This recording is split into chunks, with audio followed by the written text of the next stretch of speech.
but as long as I know the definition of what this TOWR is all about and how it plays into the institutions that we approach, requesting that they place this product in their facilities. And what we're finding out in the state of Louisiana, there's 64 parishes. Now, there's not necessarily 64 jails because some of the parishes are too small, don't have the frequency or the ability to house the inmates. So I would say that you've got a good 55 in the state. Within the last 11 months, this TOWR now is in 27, set to be installed by the end of next week, 27 of those 55 units with no negative complaint. Now, what that does to the institution and the facility that it's placed in, it increases their operational capabilities of providing information to the people they have to deal with. Most of the time, the officers at these facilities are dealing with either the relatives, the friends, the lawyers, the bail bonds people that are coming in to help them out. And that organizational structure gets input into this digital kiosk and makes steady the usual chaos that was taking place in some of these facilities. Meaning when people come in, a correction officer doesn't have the time or the inclination to be able to answer every question they have. Our TOWR, once we put all of the input information that we want to put in there, including bail bonds agents for each one of the parishes, is then placed on the machine. Additionally, you can put in there normal standard practice procedures, emergency announcements, maybe because of holiday scheduling or what have you, that might change out. But it brings efficiency into the jailing facility. And that's a blessing. When I talk to the wardens or I talk to the sheriffs or the chief deputies, if you can clear up some of that chaos for them, anything helps out. That's great. Well, I'm going to go right into the introductions and just for the listeners. And so hello, everyone, and welcome to the Shakedown, where we talk about the criminal justice system from the inside out.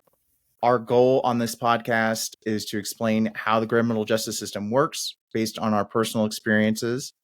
I'm Ryan Forbes, aka Rainforest. I've studied sociology, criminology, victim advocacy, and spent 6 years in Texas prisons. I'm here with Aaron Malone, who is a published comic book artist and who has spent 30 years in Texas prisons. And I'm also here with Dave Brown, who has been in and out of prisons throughout his life and now likes giving back to the community any way he can, including sharing his experiences on this podcast. Tonight, we're very excited to have on a special guest. Paul Buckley has 40 years of experience in the hospitality industry with Hilton Hotels Corp. As retired senior vice president. He has been with Baumy Corp. For 9 years, retiring in 2014. An avid golfer. Currently, Paul works directly with all sheriffs and wardens of the Sheriff's Association of Louisiana, anticipating this solicitation to continue to involve Mississippi, Alabama, and Florida. And we also have with us Ramses Merriman, the sales manager at Baumy Group. I'm really excited about this because one of the big things that we like to do, as we talked about on the show, is explain to people who aren't in the know about the criminal justice system, like how it works. And I feel like your product, the TOWR, it explains a part that not a lot of people have, a lot of everyday people have access to and would have an everyday understanding about. So I'm kind of curious, Paul, what got you into that and what inspired that? Well, part and parcel was the innovative side of it came about through Rich Baumy, who's the principal of Baumy Group. And he brought this approach, if you will, that is going to change the fashion in which jails and prisons are disseminating information to the public, the family, the friends at the facility. And they don't have to deal with complaints, or they're not going in and doing work that some of these patrons, if you will, should have been doing on their own. And when you bring that kind of relief to a facility, you're going to get a handshake from the warden or the sheriff almost every day. Believe it or not, some of the facilities, when we first went into them, were still hanging up on a bulletin board a legal-size yellow pad of paper, hand-printed, with a thumbtack stuck in the top of it. Now, that was 11 months ago. Now you've got the facilities who have taken on the TOWR into their facilities, and they're conveying in-house information or emergencies or what have you, or house rule changes almost at an instant's notice. So it's the passing on of information in a timely fashion. It's crazy to think. I can imagine seeing the notepad in there, and I don't think I've ever had it that bad. Dave, have you ever had seen a notepad for not a notepad, but I've seen something where somebody actually just went this is a long time ago, typed out everything, all these bail bondsmen, and then they made, they ran off 5,000 copies, and it was really dark. You couldn't read some numbers or whatever, and they would just tape it to the wall, and it would be in a holding tank, and some people would tear pieces of it off or whatever, and it was just, it was pretty ragged. Yeah, it was chaotic. Yes. And what they're finding out is you're bringing some semblance of order into play. Now, a lot of times you'll hear at some of these facilities where the bail bonds people are upset because their name's not coming up often enough. This, on a rotating basis, changes daily. So everybody gets a free shot, not necessarily in alphabetical order, but it's rotating all the time. Yeah. And it eliminates all of that crisis situation that some of them want to bring about. Somebody's getting favoritism or being treated differently when in fact they're not. Well, it's someone, you get locked up and you've never been locked up before, and then you're basically, you want to get out, you need to make a phone call, you get to make a phone call, and you're trying to get out, and then you look at this list, and then your choices are AAA bonds, AAB bonds, AAC bonds, and if your name is XYZ bonds, yeah. They all start with A. Yeah, they all start with A. If you're XYZ bonds, you're not getting any business. So it's crazy. I didn't understand it for a long time why everything was called A bonds. I didn't either, but Ryan was explaining your system to me with that, and I was like, oh, so it all clicked. It made sense. I was like, that's why they all start with A. So yeah. Go ahead. Oh no, go ahead, Paul. Yeah, definitely. Well, and it's what happens is when imitation is the greatest form of flattery. When someone sees you've got something that innovative and it's new, they want it. And then they're almost like cousins. They'll call each other and say, "Hey, you got to take a look at this. This has straightened out our entry or receiving area in the facilities themselves immensely." Right. That's one of the things I saw about it too, is that then there's no one, you're taking care of the actual list. It's not someone inside, that's has to do the work side of it. Then it's not one more thing that they've got to do. So they might, whereas before the list might not get updated since the 90s, you are going to, and you're going to call it, and that number might not go anywhere. You actually have an updated list, and to make sure that these are actual numbers and these are people who want to be represented on there, on this. Yeah. In the old days, in the recording business, they used to call it payola.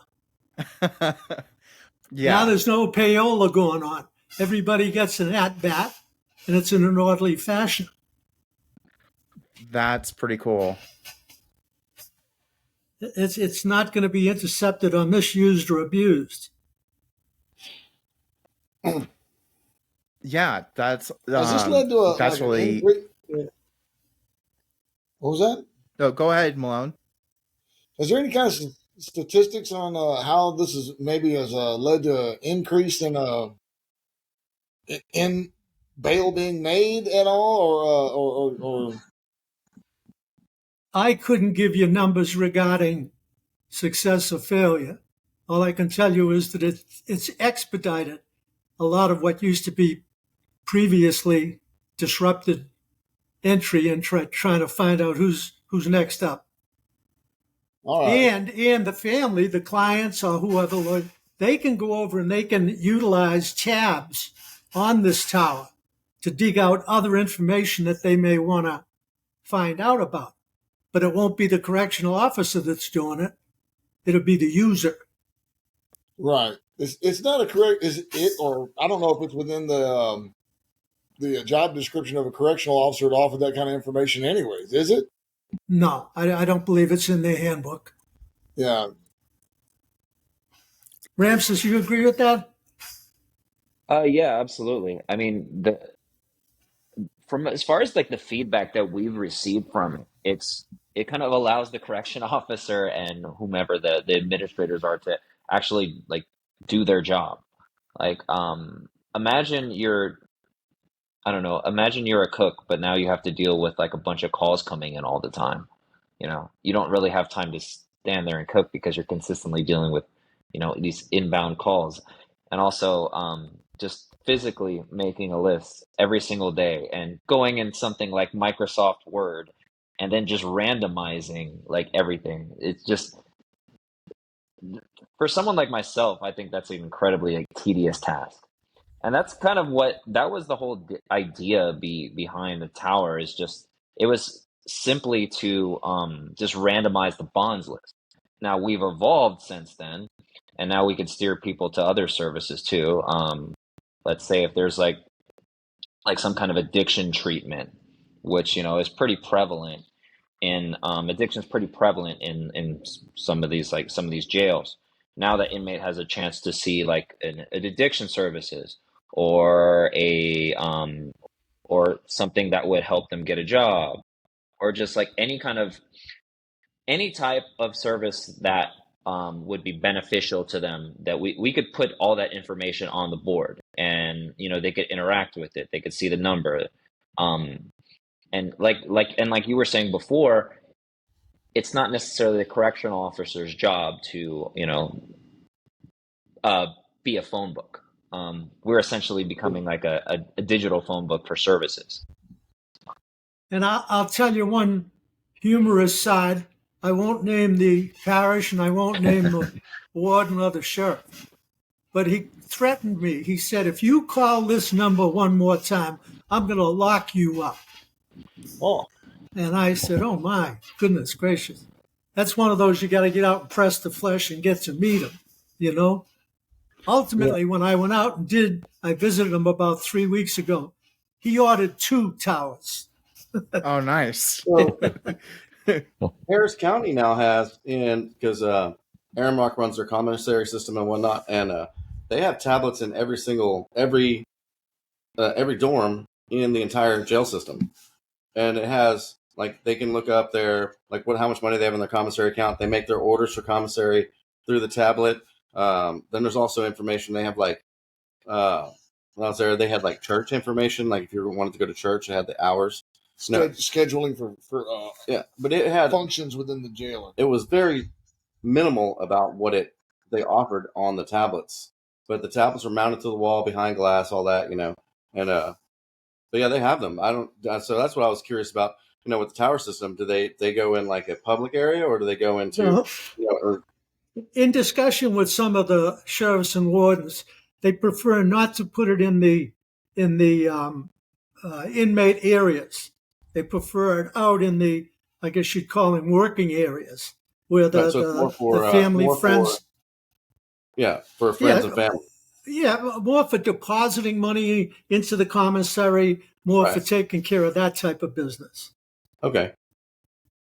That's interesting.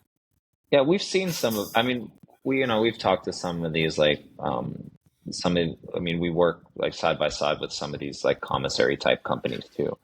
Um, the tablets they have are more like they're specifically for like commissaries. That's not really why ours was made.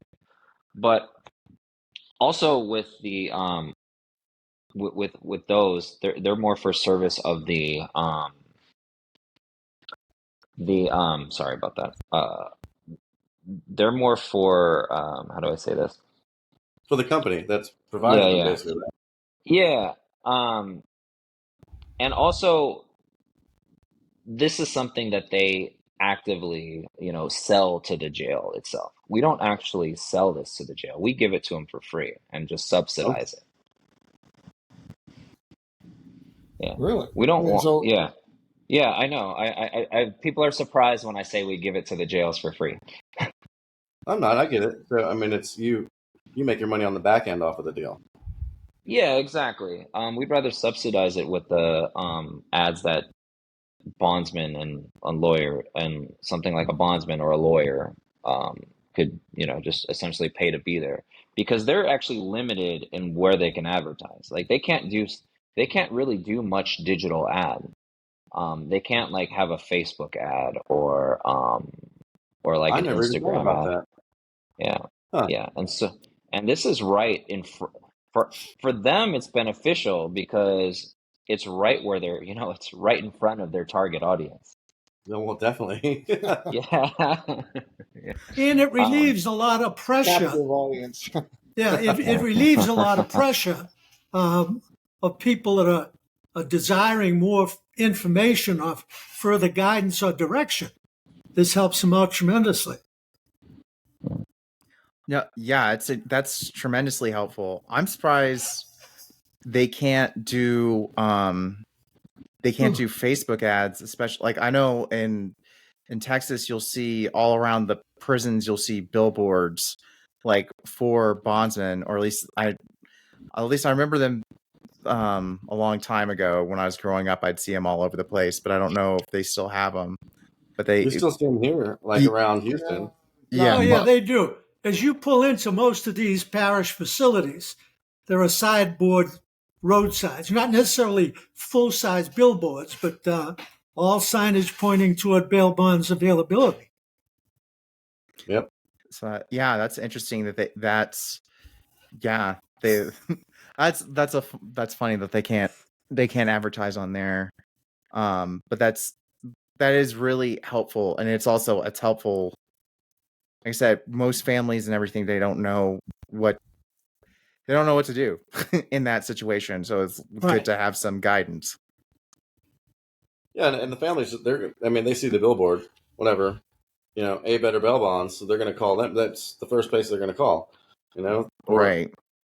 Because they're like, oh, I got to bond him out of jail. We're going to see him in jail. Oh, I'm going to call that. Oh, there's a billboard. Hey, I'm going to call them. Mm-hmm. Right. Some of the jailers have commented that some of the inmates know the numbers by heart. Well, I mean, they probably used them repeatedly. Yeah.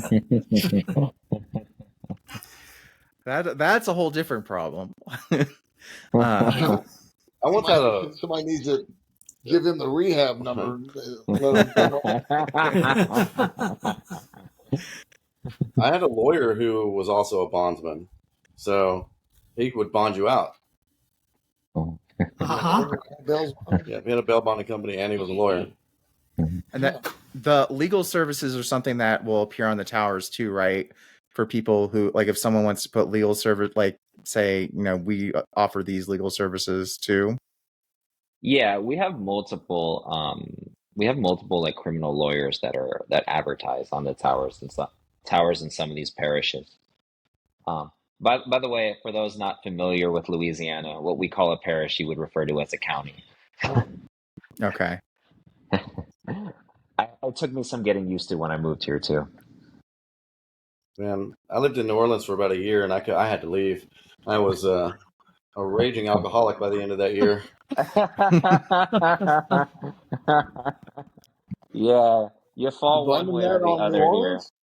Yeah, New Orleans and Decatur Street. I mean, it was bad. You're picking the right spot. Yeah. Paul and I not far from there at all. No. Right outside my front door. Yeah. But it has been received extremely well by the facilities, and especially by the officers. Not so much more the rank and file than the officers, saying this is really helping us out. Yeah. What are they noticing when they have the towers in there?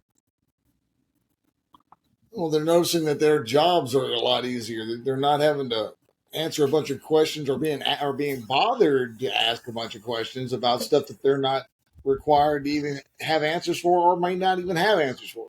Exactly, and that's why pointing them over toward the tower for the informational tabs that they can seek themselves information that they might want to ask for. Have y'all had any ideas about how to introduce this into prisons in general, or maybe, or are y'all only interested in jails? Well, I think what happens here is the most of the sales are with bail bonds people or lawyers. And for the most part, once somebody's incarcerated, they're done with the bail bonds people and they're done with the lawyers.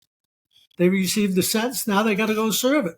Well, I can see how it could be useful in the prison system. So where somebody going to visit somebody or whatever, it's in a lobby to where, it has all the, this is what you do to visit somebody. And then even far as for advertising, if somebody, hey, you need to put money on your people's books or whatever, how it could be integrated into like a prison unit.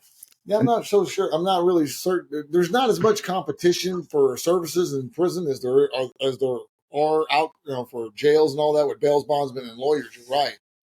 But as far as how it could aid the facility and the daily functions and so forth, I mean, what you're describing, he said, I was in prison for 30 years, and in Texas prisons, they're still just. They don't use a thumbtack but they staple pieces of paper to a bulletin board and for all their information, and it's an extremely inefficient and a confusing system, and it leads to a whole lot of problems with daily operations there. And I would think that the facilities would be run much smoother, and that the staff and inmates, for that matter, would appreciate a similar system if I can find some kind of way to monetize it there. Yeah. David, what it does, it eliminates all of the madness that goes on. Those people that don't have answers. Well, it's right over there on the tower. Search it out. Exactly. Yeah. Are you offering to get it in some of these places for us, David? I mean, if I could get it, I mean, I'm a hell of a salesman, but Dave's your guy. Trust me. One of the things we did fail to mention earlier is we do actually have one in Texas right now. It's in Smith County. Now that's close to Louisiana, right? Yeah, and then we also have one. In Cherokee County in Oklahoma. So we have branched out a little bit, but it's just, we went to one. We went to one show, like one sheriff show in one conference in Louisiana and Baton Rouge, and we got like so much interest just from that we've just kind of like, that's why we just kind of nailed down and started working with Louisiana. Now we are going to another one in Oklahoma on October 2nd, and then we'll be going to another one in Florida on November 7th. So we are starting to branch out now. I will say one thing: the testimonials from the sheriffs do help quite a bit. They tend to like it, so then their cousin states will hopefully start to adopt it also. I can see how that totally would work. And now, like, different counties will adopt it from, say, one county, and they're like, "Oh, well, we got this," and it just keeps on growing. Yeah, and also they like the fact that it's we take care of everything. It's no cost to them at all. Even just from like a security concern, because we thought this might come up, we don't even like put it on. We don't even run it on the network. We just run it on cellular also. That way we're going over the security concerns also. That's very interesting. I never even thought about that. No, that's all right. My imagination is running wild right now. all the stuff you could put on one of these things that would aid a facility in one way or another, just to end arguments in day rooms over sports. Yeah, like a series. Exactly how many games did Michael Jordan win? One thing I can say is that there are lawyers that are specifically targeted for like people who are in prison. So like there's parole.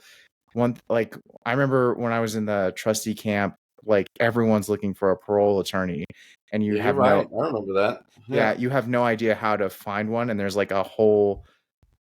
Those would be people who would be willing to pay to get inmate eyes on them, and then especially if they could send that information directly to their people.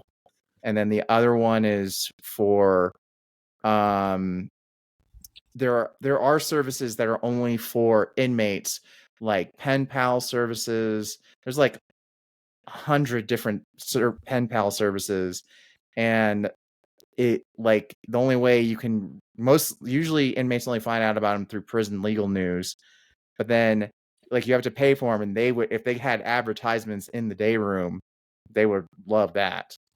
So that might be another way to do that. There's pen pals, there's places that send photos, which I don't know if they can do anymore, but those are, you can't send the risque photos, for lack of better words. Yeah. Depends on what system you're in. Texas.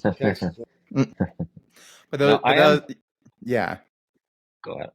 I am somewhat familiar with like the pen pal services and the and like these photo services. I think there's this one company called Flick Shop, I want to say it's called.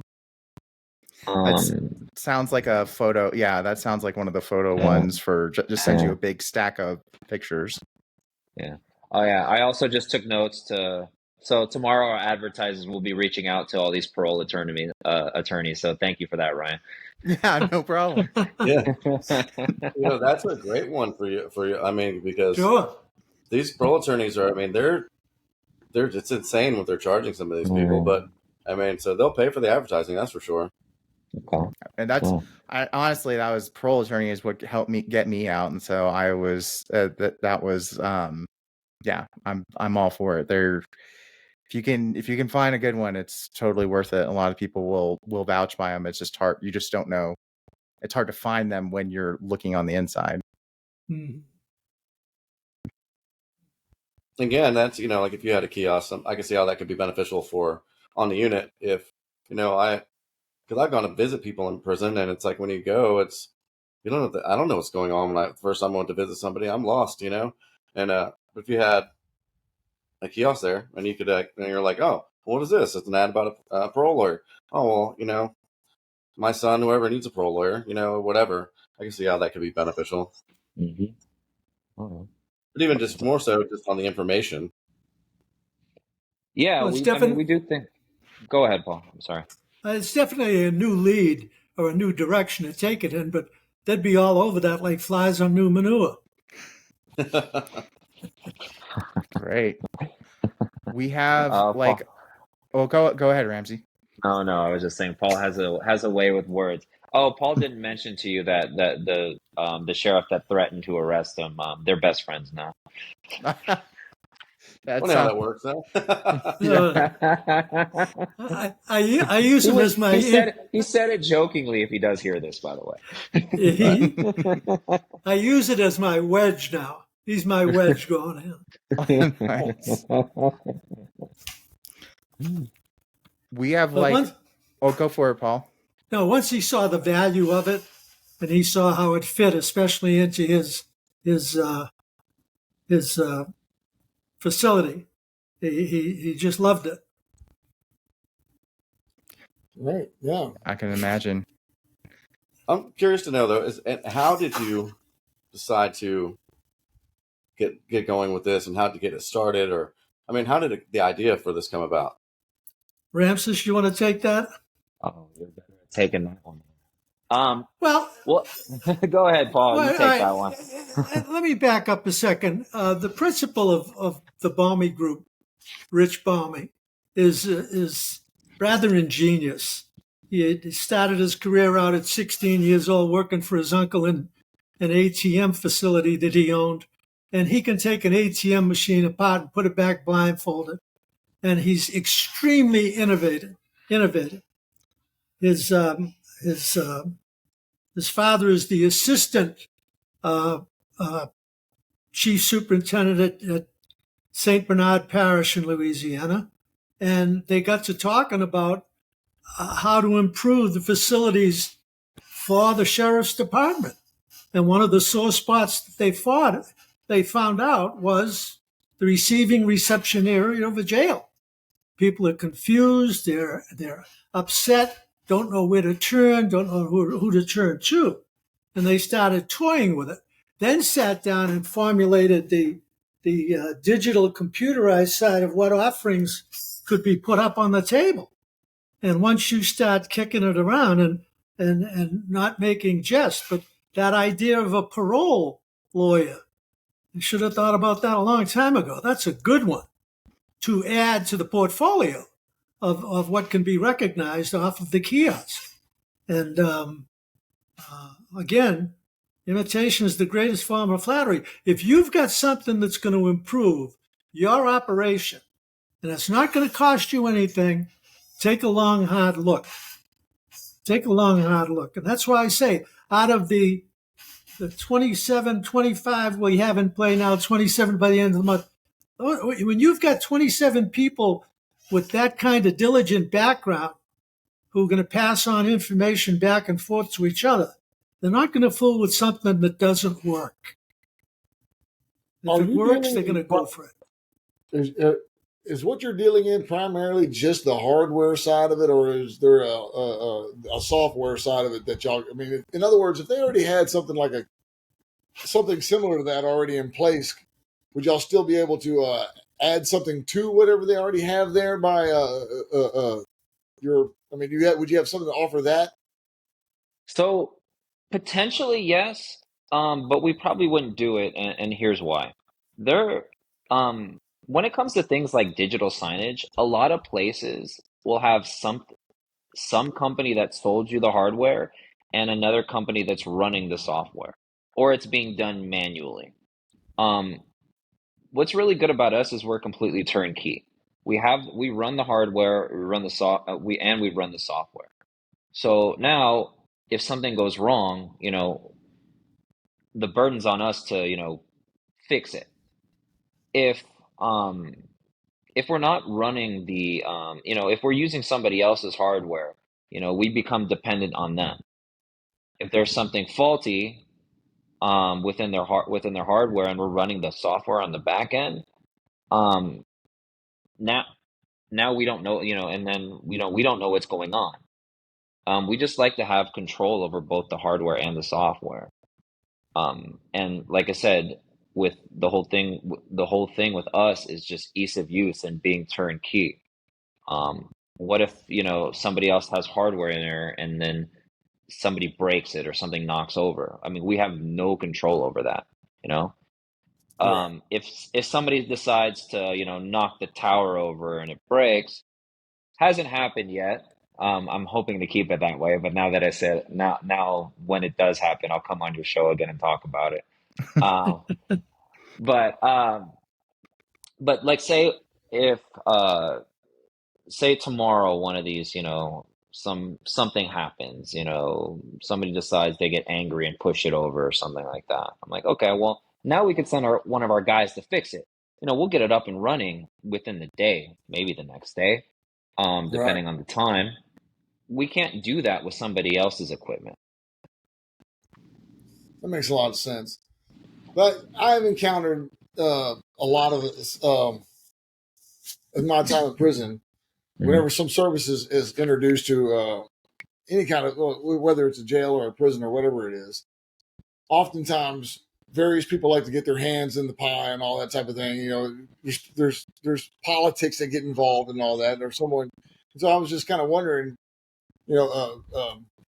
if someone else decided that they wanted, they see the potential of it, that they might be able to sell one side of it or the other.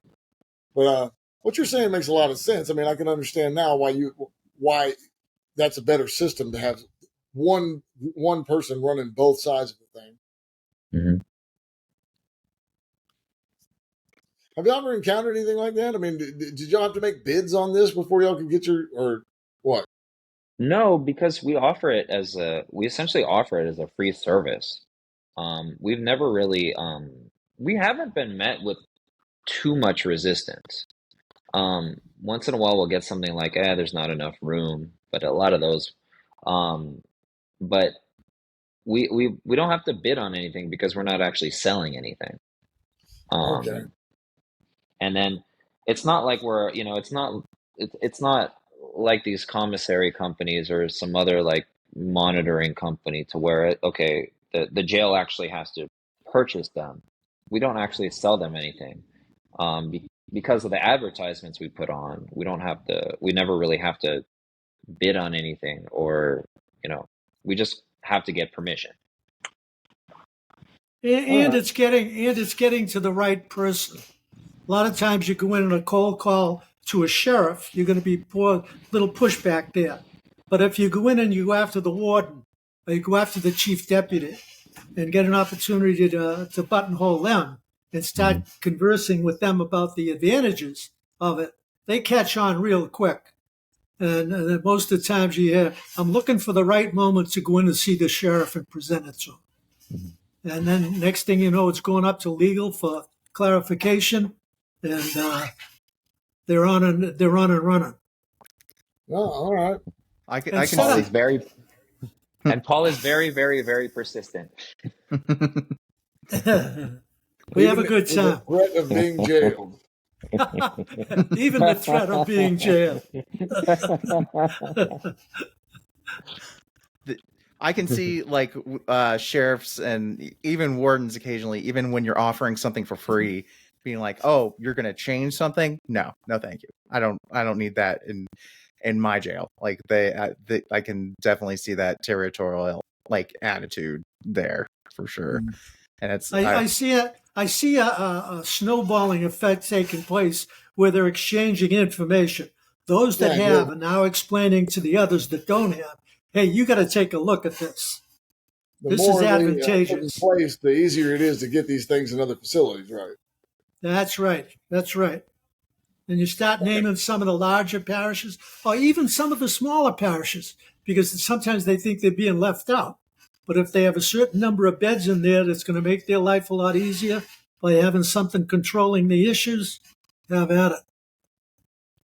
Excellent. Well, I know we don't have a whole lot of time left. So are there any closing thoughts or questions that anybody has? Well, you might want to keep Dave and Malone's telephone numbers handy. We might be coming back at them with some questions. There we go.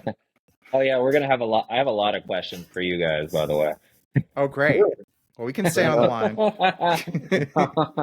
I don't know if I want I don't know if I want those questions going public. I don't know. Okay. Fair enough. No, that being said, I mean, I was joking, but we do partner with a lot of companies. That being said, we're always looking for, new affiliate partners. Anyone that, wants another product to their suite that that you don't really have to sell or don't have too much pushback, always willing to listen. It sounds like y'all have the easiest product in the world to sell. Actually, it's free. I mean, but like Ryan said, some people do not adapt change. But a big obstacle we have is getting past all the gatekeepers, getting to the decision maker that can actually pull the trigger on it and make the choice, make the decision. That's right. That's right. That's just what happens. The sheriff looks at it and says, gives it to the lieutenant colonel. Lieutenant colonel gives it to the chief and deputy, hands it to the warden and says, well, you guys come back to me with what your decision should be. Yeah. That's where you put the sell on. Yeah. And it gets, but I mean, in that process, I can see it getting lost, or I see lots of follow-up calls to trying to sell this thing to, a parish. I think once you've done it a couple of times, though, the process kind of gets streamlined. You know where the rubs are, so it's pretty easy to navigate. It's a matter of sticking it out. You almost do it by rote. You almost do it by rote. You're absolutely correct. You start getting into a groove and you're explaining it. Then you see the light go on in their eyes. They go, "Oh, I get it. I see now." I mean, it happened to me this evening. It's Yeah. like, oh, you know. Happens to me all the time.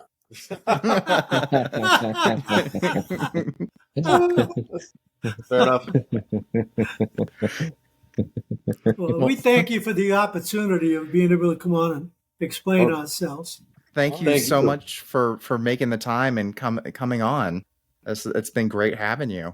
And we will have links in the description so people can check it out, see the TOWR actually and everything, and if any affiliates or anyone is interested in becoming an affiliate, how they can get a hold of you. So that's great, and thank you so much for explaining this, because I think it's very helpful. Like, I think it gives people a unique understanding of what happens in jails and things as well, which is really nice. The email is the baumygroup.com. My name, first initial, last name, Ramses, same thing, last name, baumygroup.com. Great. I'll put it in there. Thank you so much. And all right, folks. Yeah, have a good one. Thank you, Paul. Thank you. All right, folks. Nice meeting you. All the success in the world. Nice meeting you, Paul. All right, folks. The Shakedown was produced in luxurious Longmont, Colorado. Envato Elements provided our theme song, Shakedown. If you want to support us, you can find Shakedown shirts, hoodies, and more at waywordpress.com. That's WAYWORD press.com. If you have ideas for future episodes or cool stuff you want to see us make, let us know in the comments on YouTube, Facebook, and Instagram at GetTheShakedown.